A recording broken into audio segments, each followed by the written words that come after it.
Hello students, welcome to biology lesson about environment. Our today's lesson is unit 6 about environment, 6.1 about ecosystem. Students, do you remember how could you define environment so far? Yeah, let me define environment and come to our today's lesson to ecosystem. Environment is surrounding where living things live and operate. That means in the environment there is living things within the environment. Living things operate, or operation of life takes place within the environment. Can you call the name of environments by which living things are operate? Yes, students, let me tell you environments that support life. Environment includes air or atmosphere, landmass, water bodies. These and all are environments because they support life. Let's come to 6.1 about ecosystem. Before that, let me remind you about ecology and ecologists, because it has to do with ecologists. Do you remember about ecologists and ecology? Yeah, ecology is the branch of biology that study about living things and their environments, especially the relationship between the environments and the living organisms. Can you tell me an example of a given environment within its life?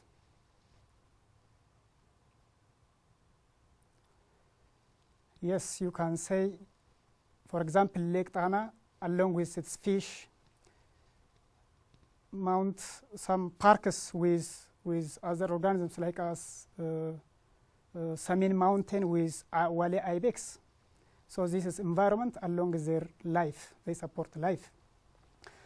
And also, if you remember, ecologists are a person who study about ecology. That means they study about a given environment along with the relationship of their lives. Before ecosystem, let me come to the biosphere. Before that, there is biosphere. Because our planet or Earth is very huge, and biologically it's named as biosphere. And here that's why ecology is, ecosystem is some part of the biosphere. So it is subdivision or unit of the biosphere. This classification is very important for the ecologists because there are different ecologists or scholars that study different environments. Some ecologists study about aquatic environments. Other ecologists study about forests. Others study about lakes, ocean, and such. For this, ecology is a subunit of the biosphere, which is very suitable for studying. Accordingly, we are going to define ecosystem. Here is a definition. Ecosystem is a given area where biotic factors interact with abiotic factors. It's a given area. That's why we say that it's a subunit of a biosphere. So ecosystems best explained in the presence of biotic and abiotic factors. So what are the biotic factors of the ecosystems? The biotic factor of the ecosystem, as the name implies that, biotic means just it concerning with life or living things. So it includes all the following living things that are available within the ecosystems: plants, animals, and the microorganisms. Do you name any other life or organisms other than this?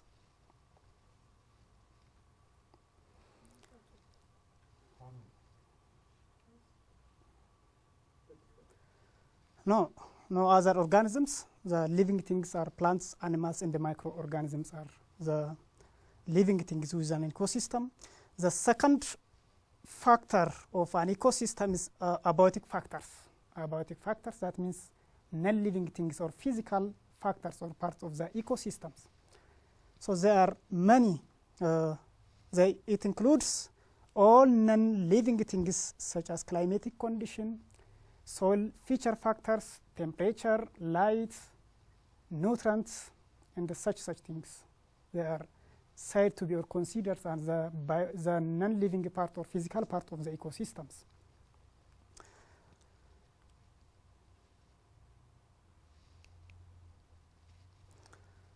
Another point, the very important point, is there is interaction within ecosystems, because there is interaction between biotic factors and the non-biotic factor within ecosystems. For what purpose do you think interaction takes place among organisms within an ecosystems? Of course, there are several reasons. The very important part for the interactions that living organisms undergo is, the first is for the purpose of food, and the second is for reproduction, for the survival. So this interaction is taking place within the ecosystems amongst the different factors. So the possible interaction taking place within an ecosystem is interaction between biotic factors, that means living things, interaction between abiotic factors, between abiotic factors and abiotic factors. The third is interaction between biotic and abiotic factors. Interaction between biotic factors, that means between animals and the plants for the purpose of food, for the purpose of reproduction. So interaction takes place between living things. The second is interaction between abiotic factors. There is interaction between soil and sunlight and air and the nutrients. Interaction between biotic and abiotic factors. For example, plants need several physical factors for the well development. For example, plants need temperature, nutrients from the soil in order to grow well. So this is the direct relationship between them. The next point is how big is an ecosystem? How big is an ecosystem? Actually, it has to do with the size of ecosystem. We can explain the size of ecosystems as small ecosystem and the big ecosystems for different purposes. So an ecosystem can be as small as a single tree, pond, aquarium, and others. Another ecosystem can be as big as forests, ocean, desert, etc. So based on this explanation, we can conclude that ecosystems vary greatly in size and the elements that make up them. So ecosystems are different by the lives they contain and the elements available within the ecosystem. So it makes vary the ecosystems. Not only this one, because of the size and the elements availability within an ecosystems, the number of life available or present within an ecosystem is also quite different. An ecosystems that has very or improved food qualities or necessary materials support large number of populations. On the other hand, if an ecosystem is very poor in its food content and other necessary materials, that ecosystem relatively support very less number of organisms.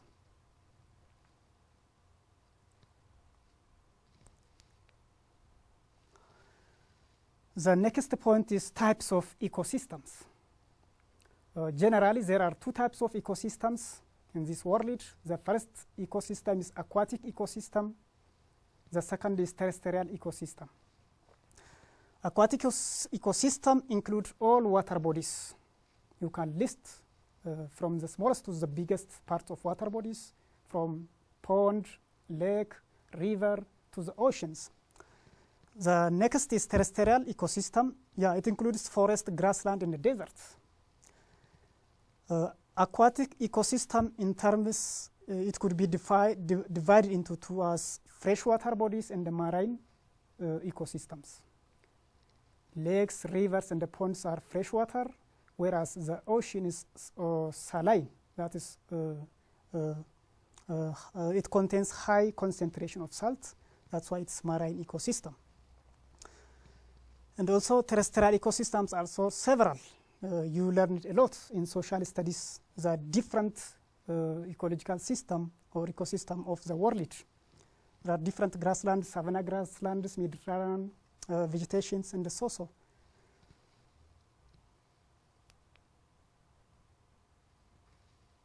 Six point two is about biological associations or symbiosis. This is also another important factor that's available within an ecosystem. So what is biological associations or symbiosis? This is it is the general biological term of living together in a close association of two organisms of different species. There is association for different purposes within an organism. Some association may be positive, others may be negative. Let me see one by one. The first association is parasitism. Parasitism. In this relationship, one organism benefits, that means the parasite is beneficial from the association, whereas the other is harmed, that means the host. This relationship consists of host and the parasite. So only parasite is benefited from the association. That means the parasite is provide food and shelter by the host, whereas the host is highly affected. The two types of parasites are also ectoparasites and endoparasites. There are two types of parasites, that means. As the name implies that, ecto means external, endo means internal. Some parasites are living inside of the host, whereas the other parasites are living on the outer body surface of the host. Let me see one by one. Endoparasites, example, ascaris, tapeworm, amoeba, and the hookworms. So these parasites are endoparasites. They affect or attack human beings and other animals. The second is ectoparasites, which live on the outer body of its host. It includes flies, bugs, and the ticks. This is most common in the cattle and the other domestic animals.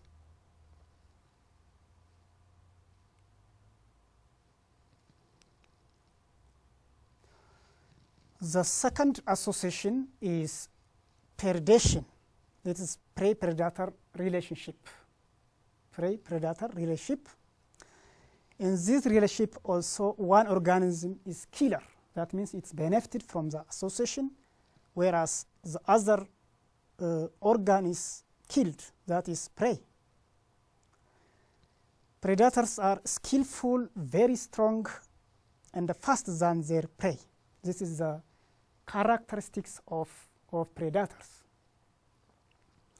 Some of them are carnivorous, like as lion, tiger, and some of them are omnivorous, like as bears. So this is still, we are talking about associations. So in this association, one of the organisms positively affected, the other is negatively affected.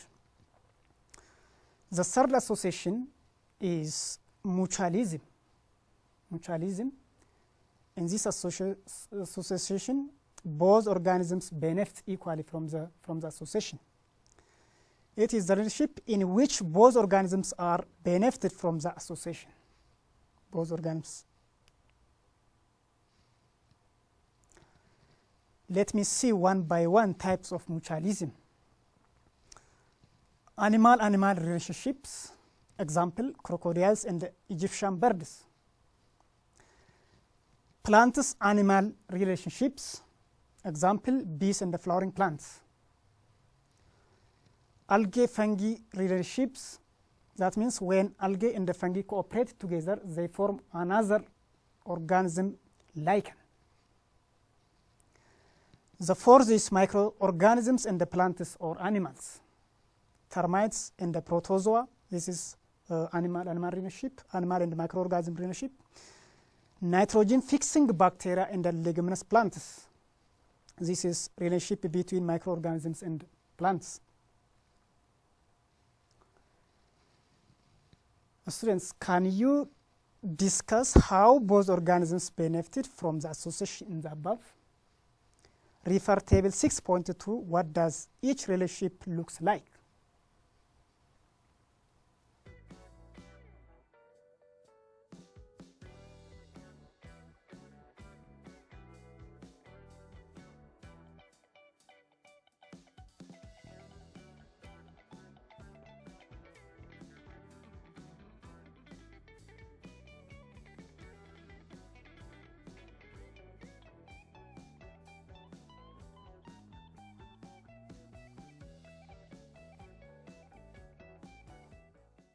Okay, that's enough.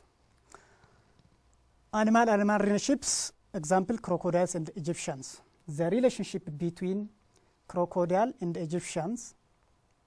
These Egyptian birds are benefited from the crocodiles. They get food from the inside mouth of the crocodiles. So this relationship benefits both organisms.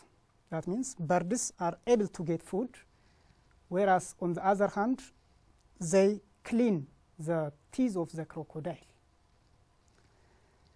The second is relationship between plants and animals. This is bees and the flowering plants, or bees and or insect and the flower. Bees are benefited from the flower because they obtain nectar, their food, whereas plants are also benefited from the insects in the form of pollination. That means bees are responsible in pollinating flowering plants. So the distribution of the flowering plant may be diverse. The other is algae-fungi relationship. Algae, especially green algae. Not all algae, green algae and the fungi. So green algae undergo photosynthesis, and hence they can prepare food for the association. So the fungi benefit in getting food from the association, whereas also algae has also its own specific functions that they support. They protect the association and they provide other necessary things like as water. The other is microorganisms and the plants and the animals, termites and the protozoa. Yeah, in termites there is protozoa. So that means it is very important in the digestion system. The other is nitrogen-fixing bacteria and the leguminous plants. This is the association between microorganisms and plants. Leguminous plants like as beans and the peas and other cereal crops. So these nitrogen-fixing bacteria are living in the root or in the node part of the plant, and they fix the nitrogen element or the nitrogen element or nutrient in the form of usable by plants. That means nitrogen is directly not used by plants, so they must be, the nitrogen must be converted into other form, which is easily used by plants, that is in the form of nitrates. And as well also they are the leguminous plants, their root or the node part is served for the microorganisms being as a